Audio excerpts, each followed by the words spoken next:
কথায় আছে সব তীর্থ বারবার কিন্তু গঙ্গাসাগর একবার। দীঘা মন্দারমণি তো অনেক হলো, আজকে আমি তোমাদের এমন এক জায়গায় নিয়ে যাব যেখানে সবাই পুণ্য করতে যায়। দেখো, টাকা পয়সা বাড়ি গাড়ি সবই কিন্তু আমাদেরকে এই দুদিনের পৃথিবীতে রেখে যেতে হবে। তাই জীবন নিয়ে বেশি কিছু না ভেবে আমাদের কর্ম করে যাওয়া উচিত আর ভগবানের নাম করা উচিত।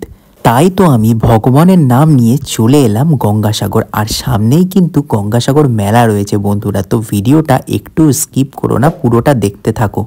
সো বন্ধুরা, এই হচ্ছে কপিল মুনির মেন যে মন্দিরটা, যেটা মেন অ্যাট্রাকশন গঙ্গাসাগরের, এটা হচ্ছে সেই মন্দির। এখানে কিন্তু ভগবানের ডাক না আসলে কেউ আসতে পারে না, তো এরকম বলে সবাই, শুনেছি। তো ভগবান আমাকে ডেকেছে তাই আমি এসেছি। তো জায়গাটা খুবই সুন্দর। তো আর পুরো ভিডিওটা দেখে নিও, তাহলে তোমাদের আর অন্য কোনো ভিডিও দেখতে হবে না। এই ভিডিওটা দেখে নিলে সব গাইড পেয়ে যাবে। Hello guys, welcome back to another video of Ritiboni blogs. তো গাইস, আজকে আমাদের গন্তব্যস্থল হচ্ছে গঙ্গাসাগর। আর গঙ্গাসাগর কিন্তু খুবই ফেমাস একটা দর্শনীয় স্থান। তো আজকে যাব আমি, পুজো দেবো, কিভাবে যাচ্ছি সবটাই ইনফরমেশন দেবো। তোমরা সবাই জানো গঙ্গাসাগর মেলা খুবই ফেমাস, সামনে মেলাও রয়েছে। তো ভিডিওটা দেখতে থাকো, সমস্ত ইনফরমেশন দেবো, তোমরা ইজিলি চলে আসতে পারবে। যারা নতুন আমাকে দেখছো তাদেরকে বলে রাখি, আমি ঋত্বিক, তোমরা দেখছো ঋতিবনি ব্লগস। গঙ্গাসাগর আসার সবথেকে ইজিয়েস্ট রুটটা আজকে আমি তোমাদের বলবো। প্রথমেই শিয়ালদা থেকে ট্রেন ধরে নামখানা স্টেশনে চলে আসো, তারপর অটো কিংবা টোটো ধরে তোমাদেরকে বলতে হবে বেনুবন যাওয়ার ঘাটে পৌঁছে দিতে। অটো কিংবা টোটোতে তোমাদেরকে মাত্র 60 টাকার বিনিময়ে তোমাদের পৌঁছে দেবে বেনুবন যাওয়ার ঘাটে। বেনুবন যাওয়ার ঘাট থেকে তোমাদেরকে লঞ্চে উঠে পড়তে হবে। লঞ্চের ভাড়া হচ্ছে 30 টাকা। তারপরে এরকম সুন্দর সিগাল পাখির ওড়ার দৃশ্য দেখতে দেখতে তোমরা পৌঁছে যাবে বেনুবন ঘাটে। এই হচ্ছে বেনুবন ঘাট, যেখানে তোমরা এরকম অনেক লঞ্চ দাঁড়িয়ে থাকতে দেখবে। এখান থেকে বেরোলেই তোমরা একটা টোটো স্ট্যান্ড দেখতে পাবে, আর সেইখানেই মাত্র 60 টাকার বিনিময়ে তোমরা পৌঁছে যাবে গঙ্গাসাগর। দেখো, গঙ্গাসাগর কিন্তু অনেকভাবে আসা যায়, কিন্তু তোমাদেরকে আমি সবথেকে ইজিয়েস্ট ওয়েটাই বলেছি। আশা করি তোমাদের সুবিধা হবে। সব তীর্থ বারবার কিন্তু গঙ্গাসাগর একবার। তো ব্যাপার হচ্ছে, তোমরা গঙ্গাসাগরে এলে থাকবে কোথায়? তো আমরা এই মুহূর্তে রয়েছি কপিল মুনির আশ্রমে। তো পুরো আশ্রমটাই তোমাদেরকে ঘুরে দেখাবো আর সমস্ত ইনফরমেশন দেবো যে রুমের কত কি প্রাইস লাগছে, কি কি ফেসিলিটি তোমরা পাবে।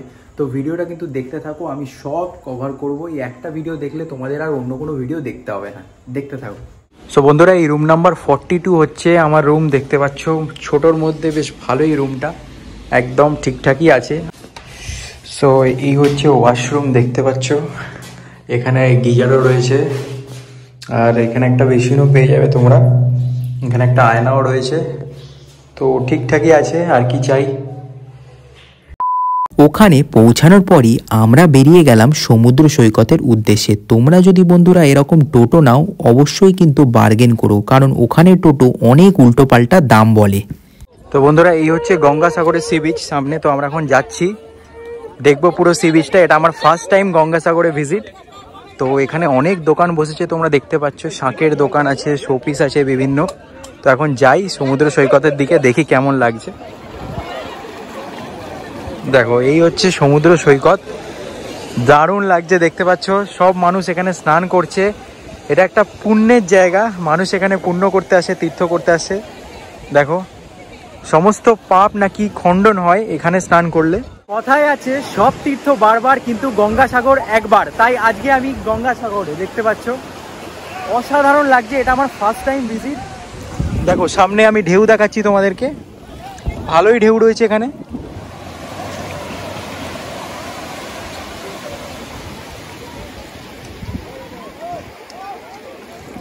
সো বন্ধুরা, তোমাদেরকে বলে রাখি, এইটা হচ্ছে 5 নম্বর ঘাট। যারা স্নান করার জন্য চিন্তা ভাবনা করছে তারা এই 5 নম্বর ঘাটে আসতে পারো। এখানে প্রচুর মানুষ স্নান করছে। তো কথায় বলে যে এখানে স্নান করলে নাকি সমস্ত পাপ খণ্ডিত হয় আর অনেক পুণ্য লাভ হয়। তো মানুষ এখানে প্রচুরভাবে, মানে নানান মানুষ, নানান রকমের মানুষ এখানে তীর্থ করতে আসে। অনেক দূর থেকে মানুষ আসে এখানে। তীর্থ করতে। এখানে না আছে দীঘা মন্দারমণির মতো বড় বড় ঢেউ, না আছে সেই বিশৃঙ্খলা, সেই উন্মাদনা, আছে অদ্ভুত একটা শান্তি, একটা ভালো লাগা, যা একটা ভিডিওর মাধ্যমে বলে বোঝানো সম্ভব হবে না। গঙ্গাসাগর আসার পারফেক্ট টাইম যদি জানতে চাও তাহলে আমি বলবো এখনই। যদি তোমরা মনে করো এখানে আসবে পুজো দেবে, তাহলে অনায়াসেই তোমরা পুজো দিতে পারো। কোনো যদি ডাউট থাকে তোমরা কমেন্ট করতে পারো, আমি সব কমেন্টের রিপ্লাই দেবো।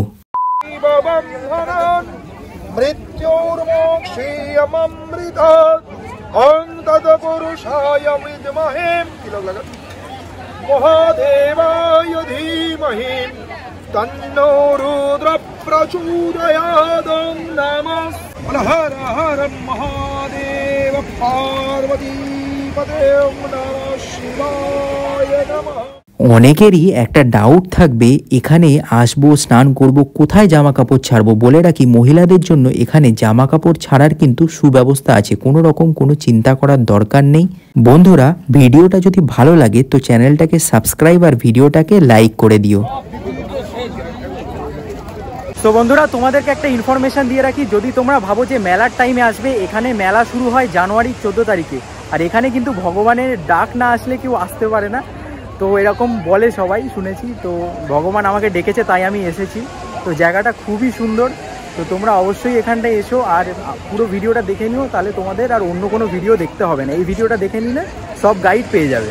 চলো এবার আমি তোমাদেরকে সমুদ্র সৈকতটা একটু ঘুরে দেখাই। বলে রাখি, এই বিচটা কিন্তু আর 5টা বিচের মধ্যে নয়, যেখানে তোমরা অনেক সামুদ্রিক খাবার পাবে, অনেক আনন্দ করার জায়গা পাবে, বিনোদনের জিনিসপত্র পাবে। এখানে কিন্তু শুধু তোমরা ডাবের দোকান পেতে পারো আর সমস্ত পুজোর সামগ্রী এখান থেকে পেয়ে যাবে।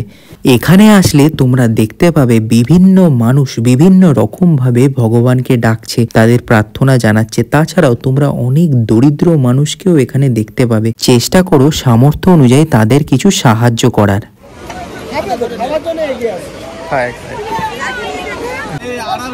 দোকানদার দেখবেন নিয়ে চলে যাবে। আপনার উঠে না।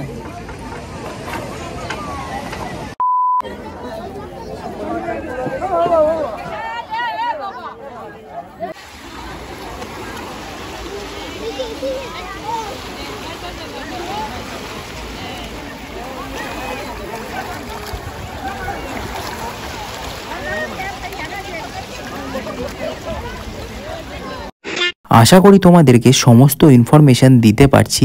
এবার চলে গেলাম আমরা গঙ্গাসাগরের কপিলমুনির মেন যে মন্দির, সেই মন্দিরে। হর হর মহাদেব, হর হর মহাদেব, হর হর মহাদেব, হর হর মহাদেব। দেখো বন্ধুরা, এই জায়গাগুলো থেকে তোমরা পুজোর ডালা সংগ্রহ করতে পারো। যারা যারা মনে করবে এখানে পুজো দেবে, তারা এই জায়গা থেকে ডালা নিতে পারো। দেখো এখানে লেখা রয়েছে ডালা আর্কেড, আর এখানে পুজোর সামগ্রী বিক্রি করা হয়। তো এখান থেকে পেয়ে যাবে কমের মধ্যেই, এখান থেকে নিয়ে নিও।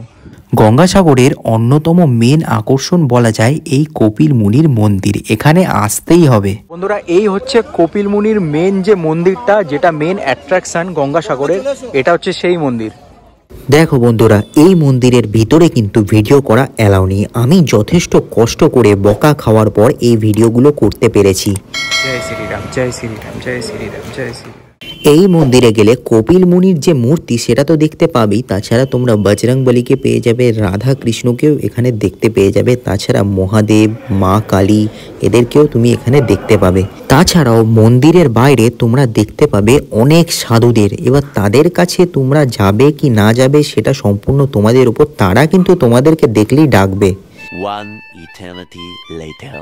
চলো, মন্দির আর সমুদ্র সৈকত তো তোমাদেরকে ঘুরিয়েই আনলাম। এবারে তোমাদেরকে দেখাবো যে আশ্রমটায় আমি ছিলাম, সেই আশ্রমটা পুরোটা একবার ঘুরিয়ে দেখাবো, আর কত কি প্রাইস সব কিছুই বলবো।